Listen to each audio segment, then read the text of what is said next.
Today on Trail Driven Off-Road, we review the ROAM Vagabond Rooftop Tent. We'll take you through the initial setup, interior tour, and the pack up of this tent. I will let you know what I like and do not like about this tent during the review video. I have put the specs directly from the manufacturer website on the screen. Comment below if there's anything I missed or any questions you have about this tent. The road cover has 8 buckles, 2 on each side that have to be undone. From there, you remove the zipper along 3 sides. Once the buckles and zippers have been undone, you flip the road cover over, grab the ladder and extend it out, and fold the tent outward. Adjust the ladder to roughly 15 degrees so it will properly support the tent. The awning support bar corners slide over the mounts located on either side of the tent.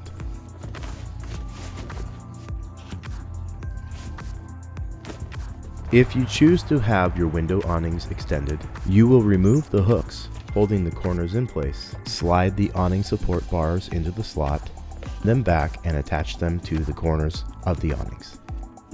Repeat this process on all sides.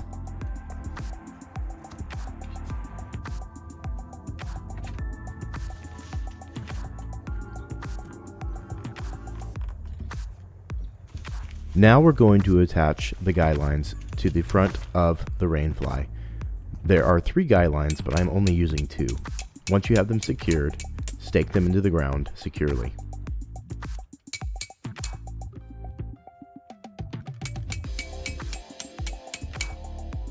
Setup only takes about 4 or 5 minutes once you know the process. This tent is a very good looking tent. The materials are of good quality, and I like the contrast in the colors. There's 2 options available. This is the black. There's also a green. I have some difficulty setting this up due to the height above my Jeep being almost 84 inches. If it was a little lower, it'd be much easier to set up. Moving inside the tent, you can see it's relatively dark. This video was shot in the middle of the day. It's blue sky and sun outside, but wanted to take a moment to showcase that. So if you do not sleep well with the sun, this could be a good option for you. This is shot inside the tent with all the windows opened up with the skylights open. It is very bright and feels quite spacious. Here you can see the seam sealing that they've done inside this tent. It looks great everywhere I've seen. I haven't found any defects. Here you can see the window is down, the screen door is up. Both of these can be zipped up or zipped down, providing access through there. The windows, the doors, and the skylights all have these retention clips, so they can be rolled up and stowed out of the way. The zippers work very well on this. This is the upper skylight, showing the rainfly skylight. The rainfly is also removable, which can also aid in ventilation during the summer if you're not expecting to get rained on. Here is me laying down inside the tent. I'm about 5'10 and a half, 300 pounds, I'm a pretty big guy. I have plenty of room in here. Normally I'm camping with my daughter, she sleeps next to me, but easily you could put 2 normal sized adults in here. Underneath the 3-inch memory foam mattress, there is an anti-condensation mat, which is great at allowing airflow under the mattress to keep condensation from building up. Speaking of the mattress, I do have to say this is a pretty good mattress. It's comfortable enough to sleep on, maybe not as comfortable as home, but very good for what it is. When you're ready to pack up, you can leave some bedding in here. I find it easier to close it without bedding though. You'll also find these 4 elastic bungees. They attach to these clips on either side of the wall and help with the retention to pull it in when you close it. Back outside the tent, you do want to close the window awnings, as well as secure the rainfly.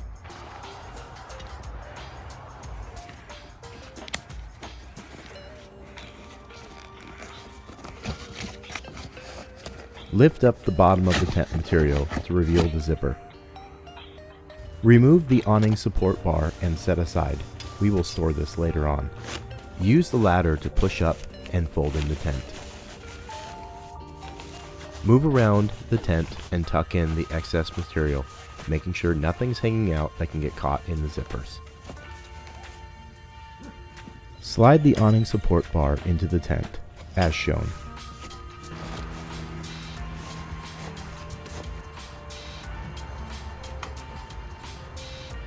So here you see me struggle a little bit to put the ladder away. Normally this would be a very simple process. You push the two tabs on the bottom, you slide it up, and as each rung closes, it hits the tabs in front of it, allowing the ladder to collapse. ROAM sells a ladder soft step. They feel awesome under your feet, but I will tell you, they do not work with the collapsible function. It does call this out on the website, so that is something that they are aware of. This is one thing that I love and hate. It's extremely comfortable on the feet, but it is a pain in the butt to have to get up on top of that tent and manually collapse it. There are two Velcro straps located on either side of the tent. You'll need to secure these before moving forward with attaching the road cover. Flip the road cover over and position it correctly on all four corners.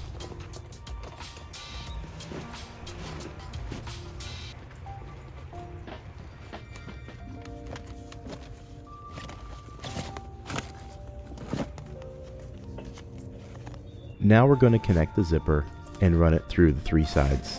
This can be a little difficult, so have patience and don't pull too hard.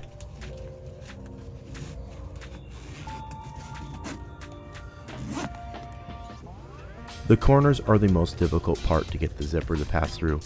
Take your time and make sure both sides of the zippers line up.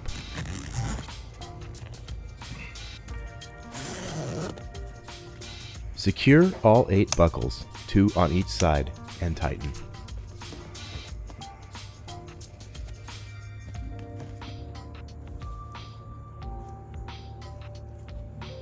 This concludes my review of the ROAM Vagabond rooftop tent. If you found this video helpful, please like and subscribe. Thanks for watching. We'll see you on the next one.